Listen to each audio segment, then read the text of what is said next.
বুবলির খাড়া নাক নিয়ে অনেক সময় দেখা যায় অপবিশ্বাসের ভক্তরা অনেক রকমের ক্রিটিসাইজ করে থাকে। বুবলির নাকের মাঝখানে নাকি রেল লাইন চলে গিয়েছে। আসলে যদি কেউ কারো খুঁত ধরতে না পারে তখন আসলে সে যা করে আরকি। অথচ এরকম একটা নাক পাওয়া একটা মেয়ের জন্য সৌভাগ্যের। কারণ সেটা দেখতে যেমন আনকমন তেমনি আকর্ষণীয়।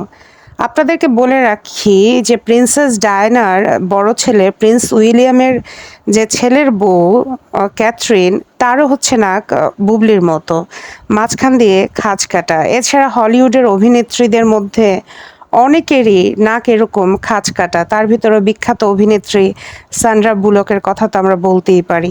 এমনকি অনেক অভিনেতাও রয়েছে যাদের নাকের মাঝখানে এরকম খাঁজ কাটা এবং এই নাকই তাদেরকে অনেক বেশি আকর্ষণীয় করে গড়ে তুলেছে।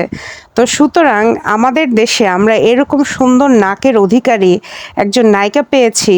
এটা আমাদের জন্য সৌভাগ্যের যে যার নাক এত চমকিত, এত সুন্দর, এত খাড়া। অনেকের নাক দেখা যায় বেঢপ এবং দেখতেও সুন্দর লাগে না। বিশাল। তো দেখা যায় যে খুবই বেখাপ্পা লাগে। কার কথা ইঙ্গিত করছি সেটা আপনারা ভালো করেই জানেন। আমরা পূর্ণিমার নাক দেখেছি, অসাধারণ সুন্দর। মৌসুমীর নাক অসাধারণ সুন্দর। শাবনূরের নাক অসাধারণ সুন্দর। কিন্তু অনেকের নাক বিশাল এবং ভোঁতা টাইপের হয়ে থাকে যে তাদের চেহারাতে কোনো সৌন্দর্য এবং গ্ল্যামার ভাবই থাকে না। কার কথা ইঙ্গিত করেছি সেটা আপনারা ভালো করেই জানেন। সেই হিসেবে বাংলাদেশের সবচেয়ে সুন্দরতম নাক যদি কোনো নায়িকার থেকে থাকে সেটা হচ্ছে শবনম ইয়াসমিন বুবলী। এটা যদি কেউ স্বীকার করেও থাকে, নাও করে থাকে, তাতেও এই সত্যটা কখনো ম্লান হয়ে যাবে না। তাছাড়া শবনম ইয়াসমিন বুবলীর বিলাই চোখটাও একেবারে খুবই আলাদা এবং ইউনিক একটা চোখ।